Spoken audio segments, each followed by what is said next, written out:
నమస్కారం ETV news కి స్వాగతం ఈనాటి ముఖ్యాంశాలు విజయవాడ జాతీయ రహదారిపై ఘోర రోడ్డు ప్రమాదం అతివేగంతో కల్వర్టు కింద పడిన ప్రైవేటు బస్సు 11 మంది దుర్మరణం 31 మందికి గాయాలు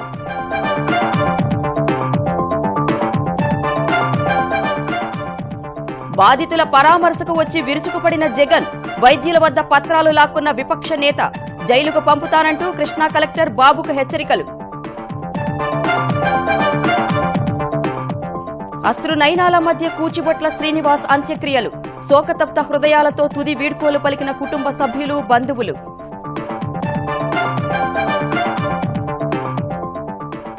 నవ్యాంధ్ర కీర్తి కిరీటంలో మరో కలికితురాయి ఆంధ్రప్రదేశ్ కు CNBC TV 18 state of the year పురస్కారం మార్చి 23న ప్రదానం అనవసర ప్రసూతి శస్త్రచికిత్సలపై కఠిన చర్యలకు సిద్దమైన తెలంగాణ సర్కార్ ఆసుపత్రుల గుర్తింపును రద్దు చేసేందుకు కూడా సిద్దమని హెచ్చరిక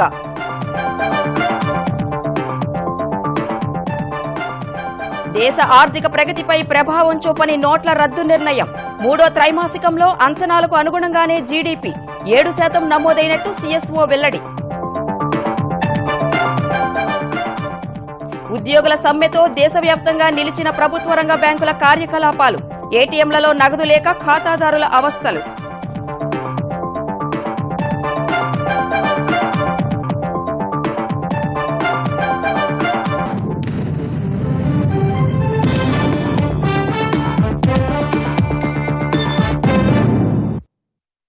కృష్ణా జిల్లాలో తెల్లవారుజామున పెను విషాదం చోటు చేసుకుంది ఒక ప్రైవేటు బస్సు అతివేగం 11 మంది ప్రయాణికులను బలి తీసుకుంది కటక్ నుంచి హైదరాబాద్ వస్తున్న దివాకర ట్రావెల్స్ బస్సు ముళ్లపూడి వద్ద డివైడర్ను ఢీకొట్టి కల్వర్టు మధ్య పడిపోయింది బస్సు ధ్వంసం కాగా 11 మంది మృత్యువాత పడ్డారు 31 మంది గాయపడ్డారు వెంటనే సహాయక చర్యలు చేపట్టిన ఆంధ్రప్రదేశ్ ప్రభుత్వం మృతుల కుటుంబాలకు పరిహారం ప్రకటించింది క్షతగాతుల చికిత్స ఖర్చు భరిస్తామని తెలిపింది కేసు నమోదు చేసిన పోలీసులు ప్రమాద కారణాలపై దర్యాప్తు చేస్తున్నారు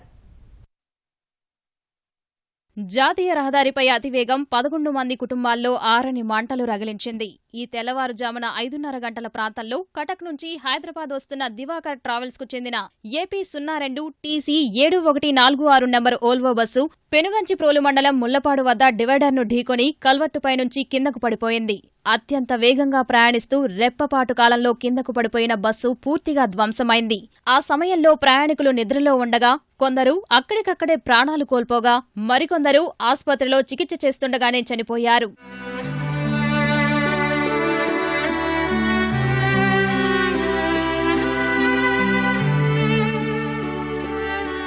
ప్రమాదం జరిగిన వెంటనే స్థానికులు నందిగామ పోలీసులు సహాయ చర్యలు చేపట్టారు బస్సులో ఇరుక్కున్న వారిని గ్యాస్ కటర్లు క్రేన్ల సహాయంతో బయటకు తీసుకొచ్చారు మృతుల్లో తాడిపత్రికి చెందిన డ్రైవర్ ఆదినారాయణ రెడ్డి శ్రీకాకుళం జిల్లా సంతబొమ్మాలివాసి తులసమ్మ విజయవాడ భవానీపురానికి చెందిన షేక్ పాషా సూర్యాపేటకు చెందిన సోదరులు శేఖర్ రెడ్డి కృష్ణారెడ్డి ఒడిశా నుంచి హైదరాబాద్ వెళ్తున్న మధుసూదన్ రెడ్డి కటక్కు చెందిన ఎల్ఎన్టీ ఉద్యోగి బల్వేందర్ సింగ్ ఉన్నారు తీవ్రంగా గాయపడిన వారిని తొలుత నందిగామ ప్రభుత్వ ఆసుపత్రికి అనంతరం ఆంధ్ర ఆసుపత్రి లైఫ్ ఆసుపత్రులకు తరలించారు ఎక్కడా కానీ ఏదో సడన్ బ్రేక్లు వేస్తున్నట్టు ఏం లేదు జస్ట్ నార్మల్ చాలాసార్లు జర్నీ చేసి నార్మల్గానే అనిపించింది మరి ఈ 5:30 టైం అప్పుడు ఏమైనా కాస్త నిద్రలోకి వెళ్ళడం కానీ ఏమైనా జరిగి ఉండొచ్చు మైల్డ్నెస్ వల్ల జరిగిందని నా అభిప్రాయం శ్రీకాకుళంలో ఎక్కాను ఒకసారి జర్క్స్ వచ్చాయి బాగా పడిపోయింది కింద మెలుగుగా ఉన్నాను ఆ టైంలో పడిన తర్వాత స్పృహ కోల్పోయాను కొంతసేపు అయ్యేసరికి అందరూ ఏడుస్తూ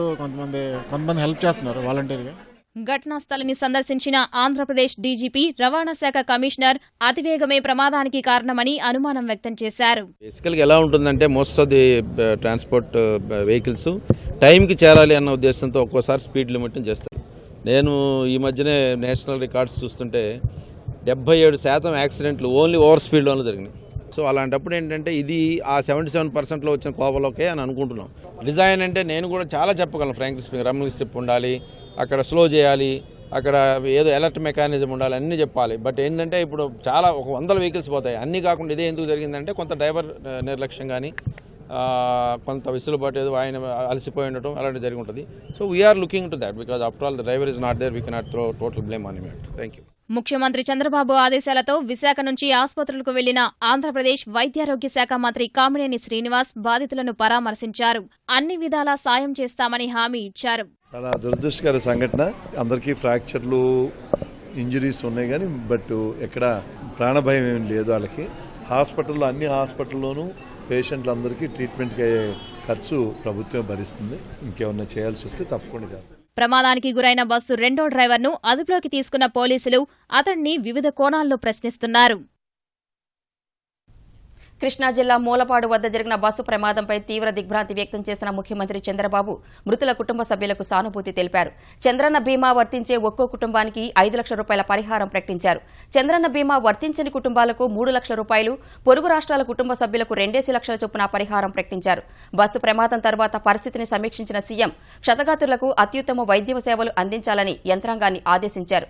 పోస్టుమార్టం తర్వాత మృతదేహాలను స్వస్థలాలకు చేర్చేందుకు ఏర్పాట్లు చేయాలని సూచించారు. బస్సు ప్రమాద మృతుల కుటుంబాలను పరామర్శించేందుకు నందిగామ వైద్యశాలకు వెళ్లిన ఆంధ్రప్రదేశ్ ప్రతిపక్ష నేత జగన్ అక్కడ వైద్యులు కృష్ణా జిల్లా కలెక్టర్పై ఆగ్రహం వ్యక్తం చేశారు. నందిగామ వైద్యశాలలో మృతదేహాలకు శవ పరీక్షలు నిర్వహిస్తుండగా అక్కడికి వెళ్లిన జగన్ మొదట మార్చురీలో శవాలను పరిశీలించారు. మృతదేహాలకు సంబంధించిన పోస్టుమార్టం నివేదికలు ఇవ్వాలని వైద్యులను కోరారు. అయితే అప్పటికి అన్ని మృతదేహాలకు పోస్టుమార్టం పూర్తి కాలేదని తెలిపిన వైద్యులు అందుకు సిద్దం చేసిన పత్రాలను అందించారు. ఆ పత్రాలను పరిశీలించిన జగన్ వాటిని తిరిగి ఇచ్చేందుకు నిరాకరించారు. పలుమార్లు బ్రతిమలాడినప్పటికీ జగన్ ఇవ్వకపోవడంపై అక్కడే ఉన్న కృష్ణా జిల్లా కలెక్టర్ ఏ బాబు అభ్యంతరం చెప్పారు. కలెక్టర్ పైన జగన్ ఆగ్రహం వ్యక్తం చేశారు.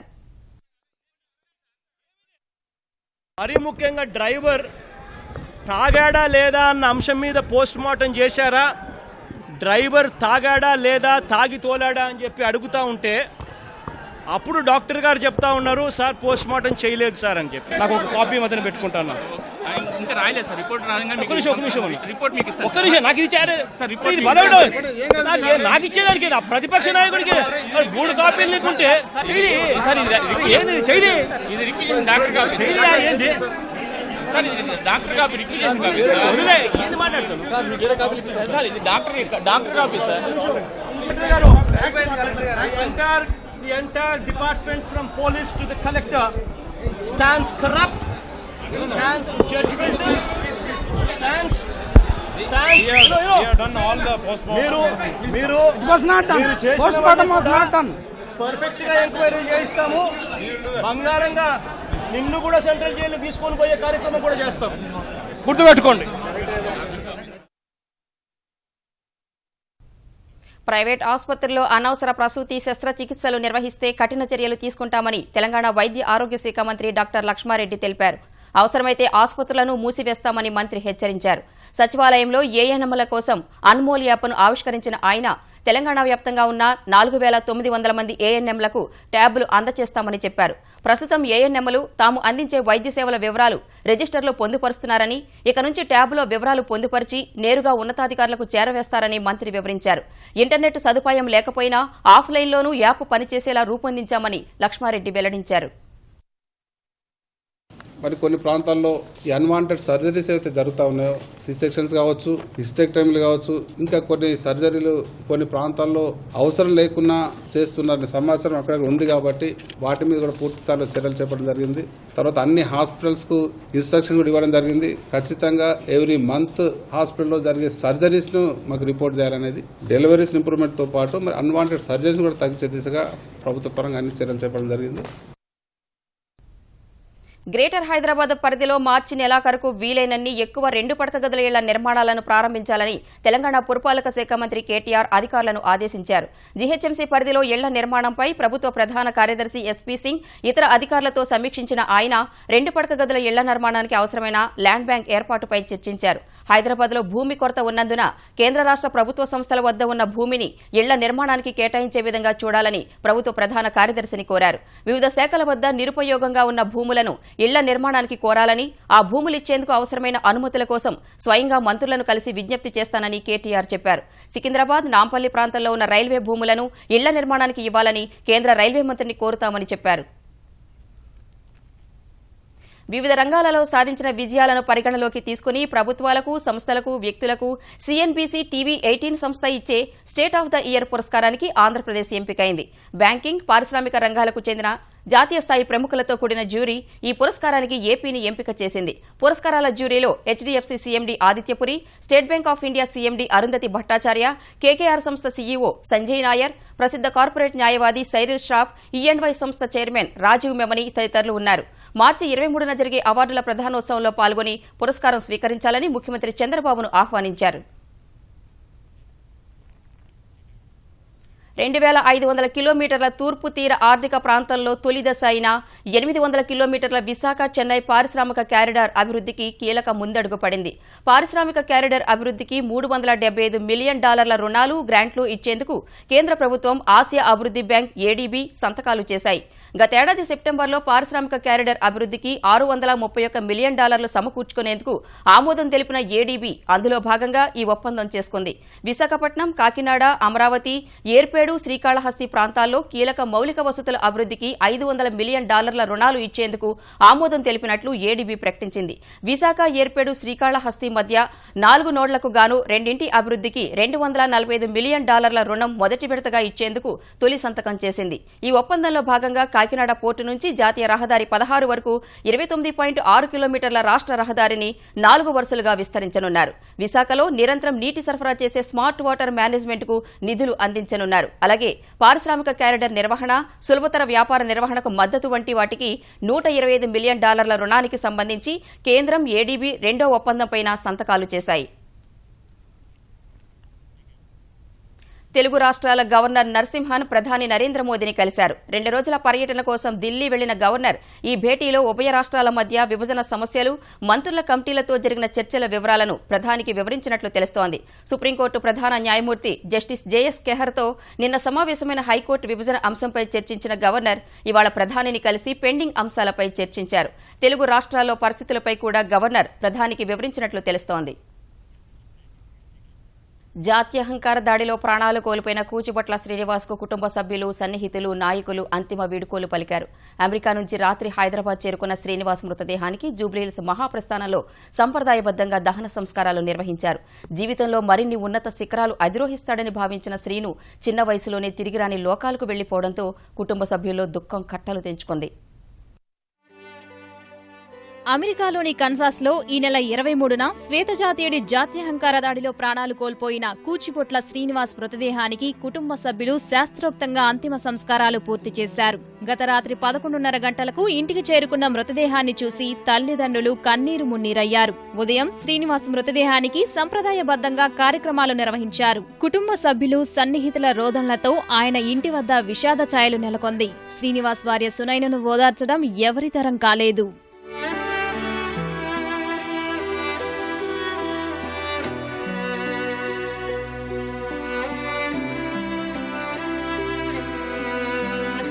ఉదయం శ్రీనివాస్ మృతదేహానికి పలువురు రాజకీయ పార్టీల నాయకులు నివాళులు అర్పించి కుటుంబ సభ్యులను పరామర్శించారు.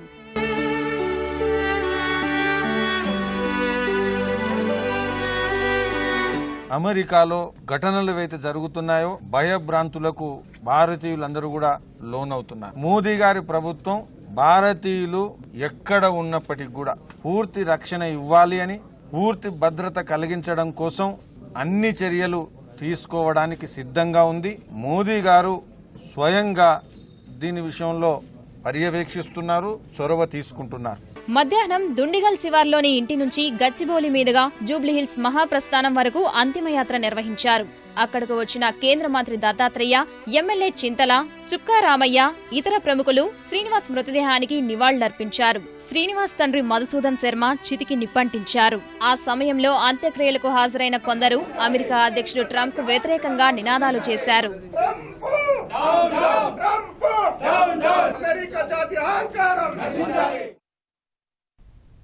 అటు శ్రీనివాస్ను బలి తీసుకున్న క్యాన్సాస్ జాత్యహంకార దాడిపై అమెరికాలో ఆందోళన రోజురోజుకు పెరిగిపోతోంది. క్యాన్సాస్ ఘటనను తీవ్రంగా ఖండించిన అమెరికా విదేశాంగ శాఖ మాజీ మంత్రి హిల్లరీ క్లింటన్ ఈ అంశంపై అధ్యక్షుడు డొనాల్డ్ ట్రంప్ వెంటనే స్పందించాల్సిన అవసరం ఉందన్నారు. క్యాన్సాస్ తరహా ఘటనలను ఎట్టి పరిస్థితుల్లో ఉపేక్షించరాదన్న క్లింటన్ ఈ మేరకు ట్రంప్ స్పష్టమైన ప్రకటన చేయాలని సూచించారు. ఈ డిమాండ్ వచ్చిన కాసేపటికే క్యాన్సాస్ ఘటనను ఖండిస్తున్నట్లు ప్రకటన వెలువరించిన అమెరికా అధ్యక్ష భవనం అమెరికాలో జాత్యహంకార దాడులకు ఎట్టి పరిస్థితుల్లో ఆస్కారం ఇవ్వబోమని తెలిపింది. మరోవైపు శ్రీనివాస్ భార్య సునైన మళ్లీ అమెరికా వచ్చేందుకు అవసరమైన చర్యలు చేపడతామని ఆయన పనిచేసిన గార్మిన్ సంస్థ తెలిపింది. అటు క్యాన్సాస్ ఘటనలో శ్రీనివాస్ ప్రాణాలు పోయేందుకు కారణమైన యాడమ్ పురింటన్ను కోర్టులో ప్రవేశపెట్టిన పోలీసులు శ్రీనివాస్ హత్య, మాదసాని అలోక్ గ్రిలాట్లను చంపేందుకు ప్రయత్నించినట్టు అతడిపై ఆరోపణలు మోపారు. వీడియో దృశ్యాలు సహా అనేక సాక్ష్యాలు ఉన్నందున పురింటన్పై కేసు విచారణ త్వరితగతిన ముగుస్తుందని పోలీసులు చెప్పారు. ఈ కేసు దర్యాప్తులో FBI సాయం తీసుకుంటున్నట్లు పోలీసులు తెలిపారు. అనారోగ్యంతో నిన్న మరణించిన కేంద్ర మాజీ మంత్రి శివశంకర్ భౌతిక కాయానికి పురాణపూల్ శ్మశాన వాటికలో అంత్యక్రియలు జరిగాయి. అంతకుముందు శివశంకర్ భౌతిక కాయాన్ని గాంధీభవన్ కు తరలించగా అక్కడ తెలంగాణ PCC అధ్యక్షుడు ఉత్తమ్ కుమార్ రెడ్డి, షబ్బీర్ అలీ, భట్టి విక్రమార్క, VH ఇతర సీనియర్ నేతలు నివాళులర్పించారు. 2 నిమిషాలు మౌనం పాటించారు. శివశంకర్ మృతిపై ప్రగాఢ సానుభూతి వ్యక్తం చేస్తూ కాంగ్రెస్ అధినేత్రి సోనియా గాంధీ ఆయన కుమారుడు డాక్టర్ వినయ్ కుమార్ కు లేఖ పంపారు. నాగార్జునసాగర్ నీటి విడుదలపై ఏపీ, తెలంగాణ మధ్య స్వల్ప వివాదం చోటు చేసుకుంది. బోర్డు నిర్ణయం ప్రకారం ఏపీకి 15 టీఎంసీలు కేటాయించగా అంతకుముందే 2 టీఎంసీలు వినియోగించుకుంది. ఇప్పటికే ఎక్కువ నీటిని వాడుకున్నారంటూ తెలంగాణ ఇంజనీరింగ్ అధికారులు కుడి కాల్వకు నీటి విడుదలను తగ్గించారు.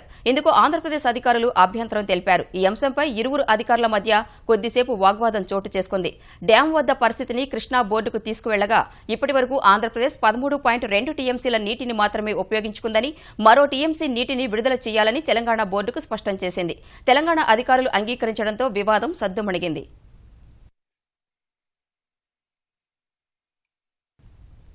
ఆంధ్రప్రదేశ్లోని స్థానిక సంస్థల ఎమ్మెల్సీ ఎన్నికలకు నామినేషన్ల దాఖలు గడువు ముగిసింది.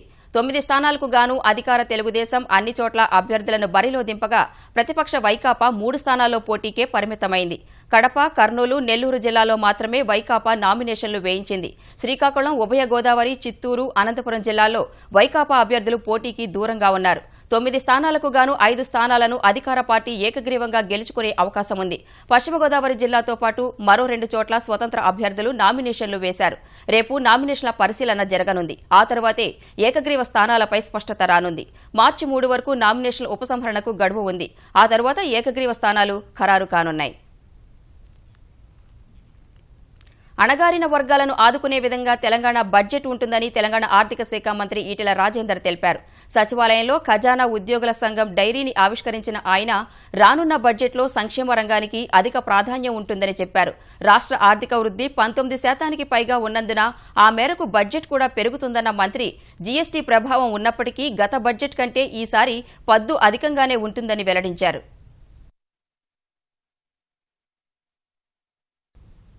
ఆంధ్రప్రదేశ్ రాష్ట్ర ప్రభుత్వ ప్రధాన కార్యదర్శిగా అజయ్ కల్లాం బాధ్యతలు స్వీకరించారు. వెలగపూడి సచివాలయంలో ఎస్పీ టక్కర్ నుంచి ఆయన బాధ్యతలు చేపట్టారు. అదే సమయంలో టక్కర్ విధుల నుంచి రిలీవ్ అయ్యారు. ముఖ్యమంత్రి కార్యాలయంలో ఏర్పాటు చేసిన ప్రత్యేక కార్యక్రమంలో ఉన్నతాధికారులు, ఉద్యోగులు ఇరువురు అధికారులను ఘనంగా సత్కరించారు.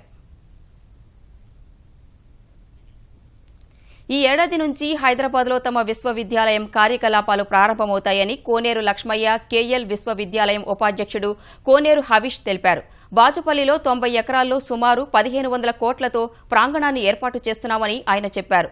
ప్రస్తుతం 2017 విద్యా సంవత్సరాన్ని అప్పా జంక్షన్ వద్ద తాత్కాలిక కళాశాలలో నిర్వహిస్తామని, బాచుపల్లి ప్రాంగణం 2018 నాటికి సిద్దమవుతుందని వెల్లడించారు.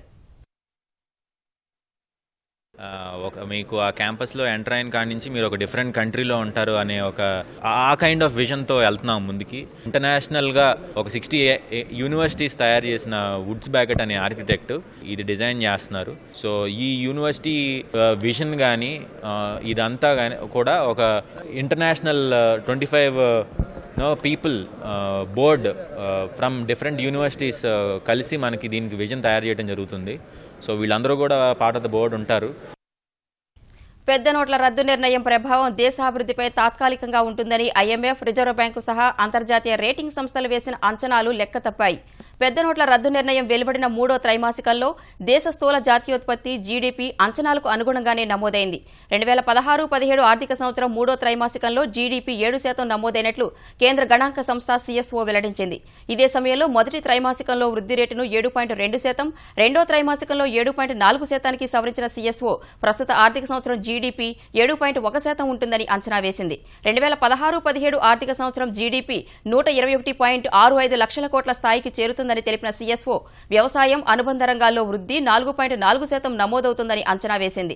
గతేడాది వ్యవసాయం అనుబంధ రంగాల్లో వృద్ధి 0.8% మాత్రమేనని గుర్తు చేసిన సీఎస్ఓ 2015-16లో 10.6% వృద్ధి చెందిన తయారీ రంగం ఈ ఏడాది 7.7%కి పరిమితమవుతుందని తెలిపింది. ఈ గణాంకాలపై స్పందించిన ఆర్థిక శాఖ కార్యదర్శి శక్తికాంత దాస్ పెద్ద నోట్ల రద్దు దేశ ప్రగతిపై ఎలాంటి ప్రభావం చూపలేదనడానికి ప్రస్తుత గణాంకాలే నిదర్శనమని పేర్కొన్నారు. వేతనాల పెంపు సహా పలు డిమాండ్లతో ప్రభుత్వ రంగ బ్యాంకు ఉద్యోగులు చేపట్టిన ఒక్కరోజు సమ్మెతో దేశవ్యాప్తంగా బ్యాంకింగ్ కార్యకలాపాలు నిలిచిపోయాయి. యునైటెడ్ ఫోరం ఆఫ్ బ్యాంక్ యూనియన్కు చెందిన 9 అనుబంధ సంఘాలు పాల్గొన్న ఈ సమ్మెతో SBI, Punjab National Bank, Bank of Baroda వంటి ప్రభుత్వ రంగ బ్యాంకులు పూర్తిగా మూతపడగా ఐసీఐసీఐ, హెచ్డీఎఫ్సీ, యాక్సిస్ వంటి ప్రైవేటు బ్యాంకుల్లోని చెక్ క్లియరెన్స్ వంటి లావాదేవీలు నిలిచిపోయాయి. రుణాల ఎగవేతకు పాల్పడుతున్న వారిపై క్రిమినల్ కేసులు పెట్టి స్థిరాస్తులు జప్తు చేసేందుకు వీలుగా చట్టం చేయడం, 2,000 రూపాయల నోట్లు దారి మళ్లింపుపై సీబీఐతో విచారణ చేయించాలనే డిమాండ్స్తో చేపట్టిన ఈ సమ్మెతో అనేక చోట్ల ఏటీఎంలలో డబ్బులు లేక వినియోగదారులు తీవ్ర ఇబ్బందులు ఎదుర్కొన్నారు. తెలుగు రాష్ట్రాల్లో దాదాపు 65,000 మంది సిబ్బంది సమ్మెలో పాల్గొనగా కార్యకలాపాలు దాదాపు నిలిచిపోయాయి. దేశ ఆర్థికాభివృద్ది గణాంకాలు వెలువడటానికి ముందు మదుపరులు ఆచితూచి వ్యవహరించిన వేళ స్టాక్ మార్కెట్లో వరుసగా రెండో రోజు నష్టాల్లోనే ముగిశాయి. నిన్న 80 పాయింట్లు క్షీణించిన సెన్సెక్స్ ఇవాళ మరో 70 పాయింట్లు పతనమైంది. ఈ ఉదయం 28,825 పాయింట్ల వద్ద ప్రారంభమైన సూచీ మొదటి నుంచి హెచ్చుతగ్గుల మధ్య సాగింది. మొదట్లో కాసేపు లభించిన కొనుగోళ్ల మద్దతుతో 28,876 పాయింట్ల గరిష్ట స్థాయిని తాకిన సూచీ తరువాత అమ్మకాలు పెరిగి 28,721 పాయింట్ల కనిష్ట స్థాయికి పడిపోయింది. చివరకు 28,743 పాయింట్ల వద్ద స్థిరపడింది. జాతీయ స్టాక్ ఎక్స్చేంజి సూచీ నిఫ్టీ 17 పాయింట్లు తగ్గి 8,880 వద్ద ముగిసింది. ఈ ఏడాది 2020 ప్రపంచ కప్ గెలిచిన భారత అంధుల క్రికెట్ జట్టును ప్రధాని నరేంద్ర మోదీ అభినందించారు. ఈ మేరకు ఢిల్లీలో తనను కలిసిన అంధుల జట్టు సభ్యులతో కాసేపు ముచ్చటించిన ప్రధాని భవిష్యత్తులో జట్టు మరిన్ని విజయాలు సాధించాలని ఆకాంక్షించారు. ఒక బ్యాటు, బంతిని క్రికెట్ జట్టు సభ్యులు మోదీకి బహుకరించగా వాటిపై ప్రధాని సంతకాలు చేశారు. బెంగళూరులో జరిగిన తుది పోరులో పాకిస్తాన్పై విజయం సాధించడం ద్వారా అంధుల క్రికెట్ జట్టు 2020 ప్రపంచ కప్ సొంతం చేసుకుంది. ఈటీవీ న్యూస్ సమాప్తం. నమస్కారం.